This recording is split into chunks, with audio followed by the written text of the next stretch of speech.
नमस्कार, AB star news देख रहे हैं आप और मैं हूं आपके साथ सोहन सिंह। नोटबंदी के 5 साल। दरअसल आज से 5 साल पहले मोदी सरकार ने नोटबंदी की घोषणा की थी। 500 और 1000 के नोट एकाएक आधी रात से उनका प्रचलन बंद कर दिया गया था। उस वक्त ये कहा गया था कि नोटबंदी के बाद इसके फायदे बड़े होंगे, टैक्स चोरी घटेगी, काला धन वापस आएगा, तमाम तरह की बातें सरकार के द्वारा कही गई थी। लेकिन नोटबंदी के 5 साल बाद क्या जिस मकसद से नोटबंदी की गई थी वो मकसद पूरा हो पाया है? सवाल कई सारे हैं। इन सवालों का जवाब तलाशने की कोशिश करेंगे। दो मेहमान हमारे साथ में जुड़ रहे हैं। देवराज आहूजा जी हमारे साथ में जुड़ रहे हैं जो बीजेपी का पक्ष रखेंगे। इसके अलावा अमरिंदर सिंह जी हमारे साथ जुड़ रहे हैं जो कांग्रेस का पक्ष रखेंगे। पहला सवाल देवराज जी आपसे, क्या जिस मकसद से 5 साल पहले नोटबंदी की गई थी क्या वो मकसद पूरा हो पाया है? 5 साल पूरे हुए हैं, नोटबंदी के 5 फायदे बता दीजिए आप मुझे। देखिए, 8 नवंबर 2016 को जो नोटबंदी हमारे आदरणीय यशस्वी प्रधानमंत्री जी ने सबसे पहले जो है करप्शन को खत्म करने के लिए ये इतना ऐतिहासिक कदम उठाया जी। और आप देखिए भारत की 135 करोड़ बड़ा जनता ने उनका अभिनंदन किया, उनकी बात को माना। नहीं तो आप ही देखिए इतने बड़े विशालकाय देश में जहाँ पर इतनी बड़ी जनसंख्या हो और नोटबंदी एकाएक कर देना, और नहीं तो कोई और देश होता तो कितनी अराजकता फैल सकती थी। लेकिन आदरणीय मोदी जी की नीति, उनके ऊपर विश्वास, उनकी जो ऑनेस्टी, उनकी ईमानदारी और उनकी जो भारत दूरदर्शिता, कई कारण थे इतना बड़ा ऐतिहासिक कदम उठाया गया और जनता ने उसका जो है खुले दिल से स्वागत किया। ठीक है। उसके बाद आप देखिए कि अगर आप जो नोटबंदी की बात करेंगे, सबसे पहले चोट लगी देश के आतंकवादियों को, जो भारत के अंदर रह के भी जो उनको समर्थन दे रहे थे, भारत की मुद्रा के साथ खिलवाड़ कर रहे थे, नकली नोट उससे लेकर जो है हमारे साथ जो है अपना किस तरह से करप्शन होता था, जो काला धन जो इनके पास था, जो मैं पूर्व में सरकारें रही हैं उनके कितने नेताओं से कितना धन पकड़ा गया, वो सबके सामने रहा। और वो एकाएक जो रात जो है वो अपने को फकीर मानने लगे कि हमारे साथ ऐसा क्यों अन्याय किया है। तो इन्होंने आके विपक्ष ने कितना हल्ला किया, ये कैसे कर दिया, विश्वास में लेना चाहिए था इनको, ये करना मतलब हम इनको बता के करते कि हम काला धन जो बंद करने जा रहे हो और ये अपनी व्यवस्था कर ले। तो ऐसा तो इनको मौका दिया नहीं। आदरणीय मोदी जी की जो नीति आपको पता है, जब वो करते देश करते, चाहे कोरोना से लेकर नोटबंदी हो, धारा 370 हो, कई ऐतिहासिक कदम आपके सामने है पिछले 7 वर्षों के अंदर। तो नोटबंदी होना, मैं कहूँगा भारत की अर्थव्यवस्था के लिए, आतंकवाद पर चोट करने के लिए, और जो आज तक इतने सारे स्कैम हम सबने झेले भारतवर्ष में, जो हमारी जो मेहनत की गाड़ी कमाई जो टैक्स के रूप में भी होती थी, उसके ऊपर किस तरह से लोग जो है चाबुक चलाते थे और अपनी जो जेब में वो नोट भरते थे, किस तरह से काले धन यूज किया जाता था, किस तरह से हेलीकॉप्टरों में जो है नोटों का आदान प्रदान होता था, इलेक्शनों के अंदर जो नोटों का ही जो काले धन का उपयोग करते थे, वो सारी चीजों पर जो रोक लगकर आज भारत जो है सुरक्षित हाथों में है। भारत की अर्थव्यवस्था कि 8 वर्ष बाद कोरोना के ऑलमोस्ट जो है 2 वर्ष होने जा रहे हैं, उसके बावजूद भी भारत जो सुगम स्थिति में है और आज अर्थव्यवस्था अपनी उसमें जो सुगम स्थिति में आ चुकी है। ठीक है जी अमरिंदर जी, आपसे सवाल लूंगा। ये तो फायदे गिना रहे हैं, आप क्यों काला दिवस मना रहे हैं फिर? सर हम तो काला दिवस ही कहेंगे। क्यों? ये तो मजदूर से लेकर मिडिल क्लास का जो लोग हैं वो बताएंगे। जब रात लाइनों में लगे, कई हमारे भाइयों ने अपनी बेटियों की शादी रखी थी और उनके कई तो हमारे यहाँ पंजाब की बात करूं, कईयों ने तो बेचारों के कईयों को हार्ट अटैक हो गया और कईयों ने सुसाइड कर लिया। और ऐसा झटका मिडिल क्लास से गरीब लोग, अमीरों को तो कई जो अबानी अडानी जी इनको तो कोई फर्क नहीं पड़ता, लेकिन उसमें जो लॉस हुआ है वो मिडिल क्लास का बहुत हुआ है। नोटबंदी से लेकर तब उस दिन से उनका जो हालात है वो बहुत बुरे हैं। और क्या मैं मोदी जी को क्या मैं बोलूं, जो स्टेप उठा रहे हैं वो आने वाले टाइम पे किस हालात में हमारे यहाँ जो गरीब लोग और मिडिल क्लास लोग की जो हालात बहुत बुरे हैं। और तब से हमारी मार्केट का ये हालात बन चुके हैं भी, हमारे सुबह दुकान खोलते हैं और बस शटर डाउन करके शाम को आ जाते हैं, बाजार की सारी रौनक चली गई उसी। ठीक है देवराज जी, जवाब दीजिए। कांग्रेस के नेता कह रहे हैं कि जो मिडिल क्लास लोग हैं, गरीब लोग हैं, उनकी हालत खराब कर दी आपके इस फैसले ने। इस पर क्या कहेंगे? वो कह रहे हैं कि आपने उद्योगपतियों को फायदा पहुंचाया, बड़े घरानों को आपने फायदा जो है वो पहुंचाया है, लेकिन जो मिडिल क्लास वर्ग है और खासतौर पर जो गरीब लोग हैं उनको क्या मिला नोटबंदी से, बता दीजिए।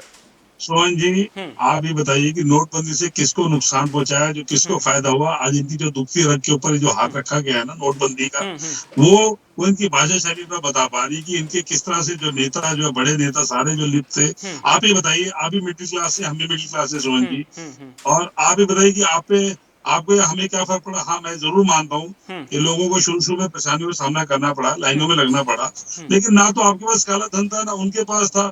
किसी ने, जो गरीब ने बेटी की शादी भी की, वो भी एडजस्टमेंट किए सबने। बैंकों को पहले थोड़ी सी अपना कम वो दी गई, उसके बाद थोड़ा सा ज्यादा हो दिया कि नोट अपने चेंज करा सके, तो सबको जो पूरा समय दिया गया। लेकिन विपक्ष आप देखिए आखिरी दम तक, क्योंकि इनके पास बहुत काला धन था, इनके नोट जो है कागज रूपी हो गए।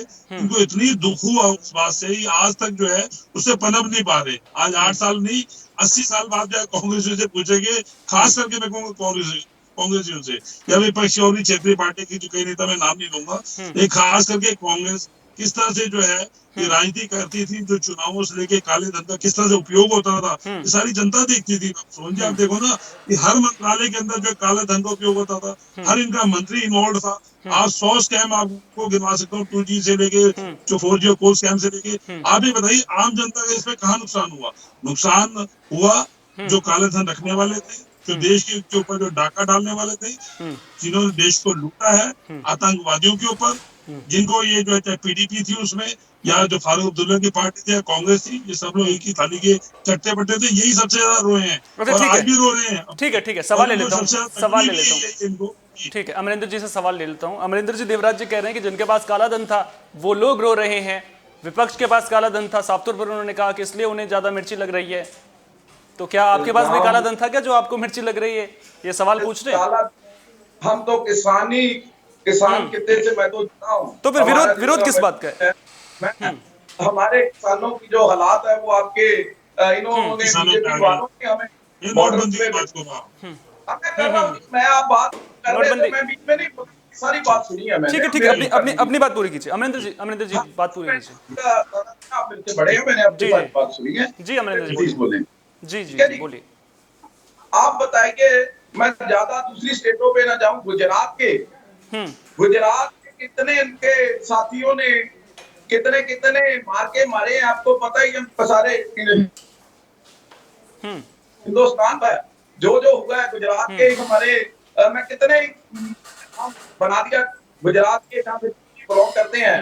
हमारे हमारा जो मेन है एग्रीकल्चर बेस्ड कंट्री है, ठीक है जी। हमारे किसानों के जहाँ जितने भी हमारे साथ जुड़े हुए लोग हैं, इनके पास तो क्या काला धन था, इनके पास तो बेचारों को चिट्टा धन भी नहीं रहा, ठीक है जी। और हालात इतने माड़े हो चुके हैं, हमें किसानों को, अगर हमारे जो मिशन है, हमारे आड़तियों भाईचारा था, बड़ा हमारा उनसे मास का रिश्ता था।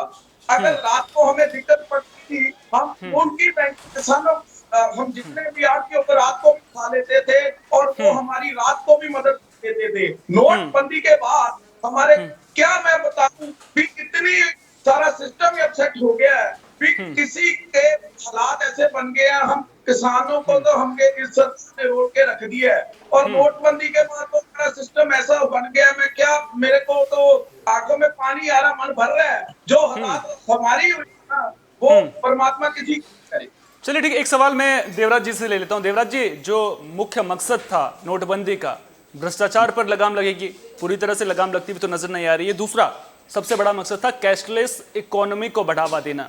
लेकिन आप जानते हैं कि कई इलाके ऐसे हैं जहां पर इंटरनेट नहीं आता है। उसके अलावा साइबर क्राइम के मामलों में भी लगातार इजाफा देखने को मिला है। तो ये चुनौतियां तो सरकार के सामने है ना। दूसरी तरफ कहा गया कि जो भ्रष्टाचार के मामले हैं वो खत्म हो जाएंगे, उसके अलावा जो आतंकी गतिविधियां हैं वो पूरी तरह से खत्म हो जाएंगे।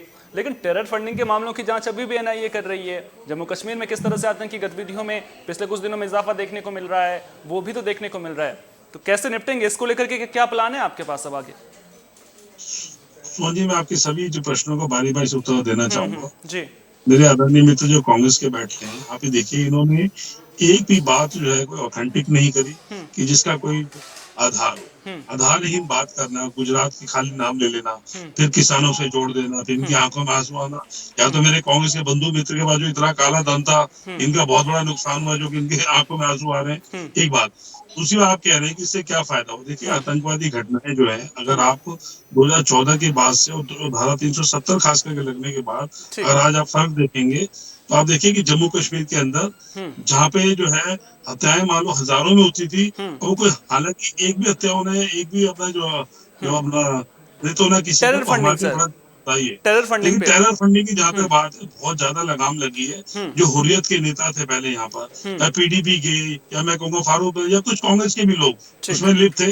वो टेरर फंडिंग कहाँ से होती थी? वो टेरर फंडिंग जो है पाकिस्तान आईएसआई, इन लोगों जो यहाँ के जयचंद है, जो जाके उनके प्रधानमंत्रियों से या भाजपा से जाके गले मिलना, या वो जाके जो बोलते हैं ना कि अपना प्रधानमंत्री मोदी को कैसे हटाएंगे, चाहे मणिशंकर अय्यर हो, दिग्विजय सिंह हो, वो सारे कांग्रेस के नेता रहे हैं। हर चीज इनके ऊपर आरोप लगते हुए ये इस तरह की बातें करते हैं कि इनकी आंखों में आंसू आ रहे हैं। तो भैया ऐसा काला धन जो है वो आप ही को मुबारक था, इसलिए आपकी आंखों में आंसू भी आएंगे। और आदरणीय मोदी जी ने जो नोटबंदी का कदम, ऐतिहासिक कदम उठाया, मैं कहूंगा जहाँ पे जो है देश की जनता को, मुझे बताइए सोहन जी क्या नुकसान पड़ा? आज बिल्कुल पटरी पर है हमारी सारी बात। और आपने प्लास्टिक नोट्स की बात की, ऑनलाइन की बात की, मैं मानता हूँ कि अपना इसकी इंटरनेट की थोड़ी सी अपना जो पहुंच है वो कहीं कहीं जो किसी क्षेत्र में, ठीक है, दुर्गम क्षेत्र इसको में लेकर कम। के आप काम क्या कर रहे इसके हैं वो मैं आपसे बावजूद भी आप सवाल देखिए लूंगा। एक बार पेटीएम, एक सवाल मैं ले लेता आज हूं। आप देखिए रेडी ठीक से है, लेके ठीक है, ठीक है, एक उनसे सवाल वाले तक भी जो देवराज जी, पेटीएम का कर रहे हैं। देवराज जी सवाल लूंगा मैं इसको लेकर के आपसे। पहले अमरिंदर जी से एक सवाल ले लेता हूं। अमरिंदर जी, आपने बात तो की लेकिन आप अपनी बात रख नहीं पा रहे, मुझे ये लग रहा है, क्योंकि आप खामियां नहीं बता पा रहे हैं नोटबंदी की। क्या आप 5 साल बाद क्या खामियां हैं, आप ये बता दीजिए मुझे। खामियां, हालात ही ऐसे जी, देख लीजिए अभी तब नोटबंदी से लेके जो हालात बने हैं, कौन ये से तो हालात सर? थोड़ा नीचे आए। हम बाजार में चले और बाजार की रौनकें ही उस दिन से हमारे तो हम ठीक है, हम भी बॉर्डर पे बैठे हैं पंजाब के, और जो हालात हैं वो दूर से एक दुकान पे भी जाएंगे ना हम दुकान से ही पता लग जाएगा भी कितने की सर दिक्कतें हर वही इंसान वही को वही मैं आएंगी। समझना चाह रहा हूं सर। सर वो हाँ जी, हाँ जी। दिक्कतें बता दीजिए ना, आप ऊपर ऊपर से बात कर रहे हैं, आप दिक्कतें बता दीजिए। आज उस दिन से लेके जब से ये नोटबंदी का काम किया मोदी साहब ने, हमारे जो भी भाई थे तब से लेके एक एक मैं सोच रहा था भी पहले ही हालात ऐसे चल रहे थे भी टाइम, बच्चों की फीस से, बच्चों का जो सारा सिस्टम, अब जो कमाई थी, जितनी भी हम मेहनत कर, क्योंकि मैं तो एक किसान हूँ, मैं किसानी की बात ज्यादा रख रहा हूँ, इसीलिए रख रहा हूँ क्योंकि ठीक है, हमें दर्द है किसानों को भी। परेशानियां क्या हुई, आप ये बता दीजिए। हाँ यार। परेशानी है जी, हर मोड़ पे परेशानी आई। तब से कौन से? मैं तो आपको पता, हम तो खुद अपने साथी खोए हैं। हमारे भी भाई एक लाइन में लगा उसको अटैक हो गया था। ऐसे हालात टाइम बने हैं वो हम भूल नहीं सकते। ठीक है ना जी, चलो ठीक है, एकदम उन्होंने मोदी साहब ने स्टेप उठा दिया, लेकिन वो दिक्कतें बहुत आई। ठीक है, बाकी जो ये बात कर रहे हैं श्रीनगर की, कश्मीर की, क्या वो आतंकवाद खत्म हो गया? नोटबंदी से वो आतंकवाद खत्म हो गया वहां पे? आज कोई पीसफुल है वहां पे? बिल्कुल भी नहीं। तो नोटबंदी से कोई उनको कोई फायदा नहीं पड़ा। आज भी वहां वो ही ब्लास्ट हो रहे हैं और वैसे ही वो वहां हालात है। ठीक है देवराज जी, आप सवाल का जवाब दीजिए। एक बात ये भी कही गई थी, ठीक है, वो उस पर अपनी प्रतिक्रिया जरूर दीजिएगा, लेकिन पहले एक सवाल, मेरे सवाल का जवाब दे दीजिएगा। कालाधन वापस आने की बात भी कही गई थी कि नोटबंदी के बाद कालाधन वापस आएगा। 5 साल हो गए सर, कहाँ आया है कालाधन वापस, कितना आया है, उसकी डिटेल दे दीजिए आप। उसके अलावा ये बता दीजिए कि जिस तरह से आरोप लग रहे हैं कि अभी भी आपने कहा था कि आतंकी गतिविधियां पूरी तरह से खत्म हो जाएंगी, खत्म तो पूरी तरह से हुई नहीं है। देखिए हमने बिल्कुल नहीं कहा कि आतंकवाद बिल्कुल खत्म हो गया, लेकिन आप ये देखिए जहाँ पर 100 अपना पहले हमारी यहाँ पर ग्राफ में गिरावट आई है, मानता हूँ, ग्राफ बहुत बहुत बड़े स्तर पे गिरा है। तो इसमें आपको हमारी सेनाओं का, हमारी सरकार की विजन का और हमारे जो सेना का हमने आधुनिकीकरण किया है, उसको आपको अभिनंदन करना चाहिए हमारी सेनाओं का भी। जिस तरह से चाहे बालाकोट की सर्जिकल स्ट्राइक हो या जो धारा 370 के बाद जो इनके ऊपर जो लगाम लगाना चाहे हुर्रियत के थे, क्योंकि ये लोग जो है वहां पे जाके एक अपना जयचंद के रूप में जो पाकिस्तान का पक्ष रखते थे, वो उन पे हमने लगाम लगाई है, एक बात। दूसरी बात, मुझे जो कांग्रेस के जो मेरे मित्र बैठे हैं, शायद ये कुछ अपना पढ़ नहीं पा रहे, या इनको जो नोटबंदी का अर्थ या किसको क्या नुकसान हुआ, किसानों का कह रहे, मैं किसान हूँ, बड़ी अच्छी बात है। किसानों का हम सब सम्मान भी करते हैं। अगर उनके परिवार ने कह रहे कि किसी की अपना डेथ हुई है तो हमारी इंतजार पूरी तरह से इंतजार आस्था है, और हम इनको उसके लिए अपना वो भी अपना एक जो है सांत्वना भी देते हैं कि इस तरह के जो हालात बने, क्योंकि अपने घरों में अगर इस तरह हुआ तो हम इंतजार खड़े हो। लेकिन आप ये देखिए कि इसमें अगर नोटबंदी का असर देखेंगे तो कितना प्रतिशत लोगों में हुआ, इतने विशाल का देश में, जैसे मैंने कहा, तो देश की जनता ने उसको बिल्कुल हाथों हाथ जो स्वीकारा है और आदरणीय मोदी जी की नीतियों को माना है। दूसरा मैं ये जरूर कहूंगा, आपने कहा कि जो काला धन जो कितना वापिस आया, आप देखिए पहले हमारी जहाँ पर जो है ये अपना जो कई देशों के साथ हमारी संधि नहीं थी, चाहे स्विट्जरलैंड का बैंक हो या अपना वर्ल्ड बैंक हो, जिस तरह से भी जहां जहां हमारा अपना इनका जो काला धन था वो हमारे पास सूचियां आती जा रही, धीरे धीरे करके चीजें आ रही। देखिए अब आप कहेंगे 70 साल का जो इनको काला धन एक दिन में ले आएंगे, तो आप ये देखेंगे किसी भी चोर को पकड़ने के लिए उसकी पूरी इन्वेस्टिगेशन करनी पड़ती है, उसकी पूरी तह तक जाना पड़ता है। तो हम उसी तरह से जो है अपनी संधियों के हिसाब से 5 साल में मामला आगे तो बढ़ा है ना। 5 साल में बिल्कुल बढ़ाया आगे, 5 साल में बिल्कुल काला धन जो है काफी, और काला धन देखिए अपना रुका भी है। मैं ये कहूंगा कि आज काला धन कहाँ है मुझे बताइए। देखिए काला धन वहां होता है जहाँ पे करप्शन हो। जैसे मैंने कहा कि कांग्रेस के समय में 2004 से लेके खास करके 2014 तक इनका हर मंत्री जो है किस तरह से इन्वॉल्व था, हर कैबिनेट मिनिस्टर, हर एमओएस, हर मंत्रालय में जो इनका घोटाला होता था। तो क्यों होता था? क्योंकि काला धन में चलता था, कैश की चलो ठीक है, एक सवाल का जवाब आपसे लूंगा, समय का अभाव है, एक और सवाल लूंगा आपसे, और ये सवाल का जवाब जो है ना पूरी जनता जानना चाहती है। कैशलेस इकोनॉमी की बात मैं कर रहा था, आप उस वक्त जवाब भी दे रहे थे, लेकिन उस वक्त मैंने आपको रोक दिया था। कैशलेस इकोनॉमी को लेकर के सरकार क्या कदम उठा रही है? दूसरा, डिजिटल लेन देन को लेकर के जागरूकता का अभाव लोगों में देखने को मिलता है, साइबर क्राइम बढ़ता है, लोगों को जागरूक करने के लिए सरकार क्या कर रही है? और जिस मकसद से नोटबंदी की गई थी कैशलेस इकोनॉमी, उसमें एक बड़ा हिस्सा था कि कैशलेस इकोनॉमी देश को बनाना है। कैसे बनाएंगे कैशलेस इकोनॉमी? क्या है सरकार का विजन? डिजिटल तक की अपना जहां तक बात है, आज जो देश में पेटीएम हो, चाहे पे के माध्यम से हो या गूगल पे के माध्यम से हो, आज की जो स्थिति में हर व्यक्ति के पास अपना अपना मोबाइल है, और मोबाइल को बड़ी भली भांति जो है अपना चलाना जानते हैं, चाहे वो अज्ञान लोग भी हैं या जो बेचारे नहीं पढ़ पाते। दिक्कत आती है ना, जहां पर आपने अज्ञान लोग की बात करी ना, तो वहां पर साइबर क्राइम बढ़ता है। मैं उसी पे आ रहा हूँ, मैं जहाँ खोमचे वाले हूँ, जहाँ रेडी वाले हूँ, जहाँ पे आपके चैनल के माध्यम से थोड़ा सा देखिए, इसमें मीडिया का भी अपना बहुत बड़ा योगदान रहा है। और मैं आपके माध्यम से ये भी आपसे निवेदन करूंगा कि आप भी मीडिया के माध्यम से जो लोगों तक ये जागरूकता जरूर बढ़ाएं। हालांकि केंद्र सरकार अपनी तरफ से पूरी तैयारी भी कर रही है, साइबर जो अपना क्राइम को रोकने के लिए हमारे सभी साइबर एक्सपर्ट की सहायता लेकर, जब इजराइल की टेक्नोलॉजी से लेकर हमारी भारत के अंदर जो एक जो डिजिटल इंडिया जो हम अपने हमारा जो कार्यक्रम चल रहा है, उसके माध्यम से भी हम लोगों को काफी एक्सपर्ट अपना कर रहे हैं इस मामले में। आने वाले समय में देखिए 70 वर्षों का जो पाप था वो एकदम तो धुलेगा नहीं, 70 वर्षों का चोरी एकदम पकड़ी नहीं जाएगी। समय का अभाव है, इन्वेस्टिगेशन धुलाई भी होगी, और जो नोटबंदी से जो भारत को फायदा होगा, ऐसे मोदी जी की नीति है केंद्र सरकार। चलिए, तो केंद्र सरकार लगातार एक कोशिश कर रही है कि नोटबंदी के बाद जिस विजन के साथ नोटबंदी की गई थी उसका फायदा लोगों को भी मिलेगा। बहुत बहुत शुक्रिया दोनों मेहमानों का, आप हमारे साथ जुड़े और आपने इतनी अहम जानकारी हमारे साथ साझा की। देवराज आहूजा जी बहुत बहुत शुक्रिया आपका, अमरिंदर जी बहुत बहुत शुक्रिया आपका कि आपने तमाम अपना पक्ष रखा और सरकार का पक्ष रखा, विपक्ष क्या सोचता है उसको लेकर के जानकारी जो है हमारे साथ में साझा की। तो ये थे कांग्रेस नेता और बीजेपी नेता जो नोटबंदी के 5 साल बाद इसके परिणामों को लेकर के चर्चा कर रहे थे।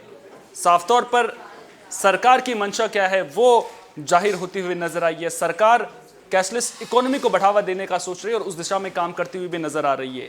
लेकिन क्या आम आदमी को नोटबंदी के बाद फायदा पहुंचा है? क्या नोटबंदी के बाद जिस तरह से 2000 का नोट बाजार में आया है, कहीं उस 2000 के नोट ने दिक्कतें तो नहीं बढ़ाई हैं? सवाल कई सारे भी लोगों के मन में हैं। इन सवालों के बारे में भी किसी और दिन विस्तार से चर्चा करेंगे, लेकिन फिलहाल समय का अभाव है, इसलिए इस चर्चा को यहीं पर खत्म करते हैं।